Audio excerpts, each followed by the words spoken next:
Hi there. Now, I don't know about you, but I was once a course junkie who had sat through many investment courses and had often hear about other instructors claiming that REITs had delivered outstanding returns to them and their investors. Looking at the past results, it seems to be so. For the past 5 years, REITs as a whole have clocked in an average annualized total return of 13.3%. And for the whole of 2016, the annualized return is about 12%. But the question here is this: are those returns truly outstanding? How would you determine whether one class of investment is better than the other? The answer is to compare with the broad market, which is none other than the S&P index. And that is what I did. Looking at this chart, you will observe that the U.S. REIT index marginally lost out to the S&P index on every single time frame, whether it's the 1-year average, 2-year average, or 5-year average returns. This implies that an investor would be better off placing his or her money in the S&P index than in REITs. Quite a depressing finding for any REIT instructor trying to market his or her course, wouldn't you say? Well, this is reality. I needed to show you this truth so that your expectations are set right. But all is not lost.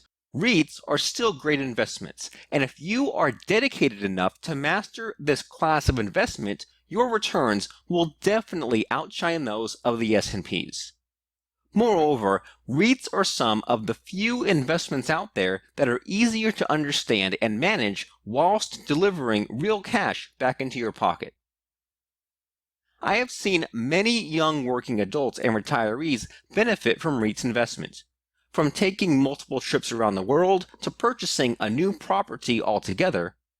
REITs investment, if managed well, can enable you to do all these and more.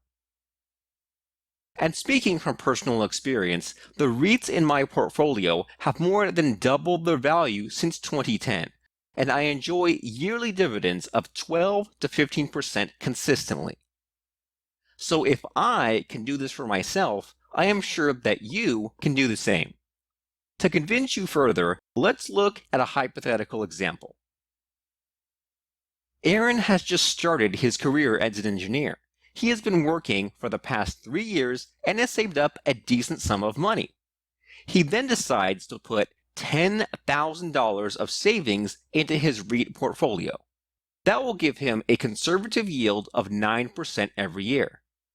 Aaron, without fail, puts in $12,000 annually into this portfolio, and whenever he receives cash dividends from his REITs, he will reinvest all his dividends into his portfolio. Fast forward 10 years into the future. How much dividends will Aaron receive in the 10th year? $5,000, $10,000, or $15,000? Okay, I won't stress you with any calculations.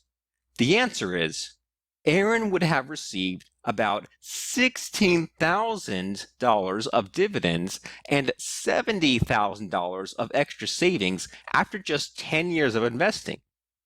His investment would balloon to about $190,000. Aaron is doing pretty okay, I would say. Of course, if you put in more money at the start, it would propel you towards financial independence faster.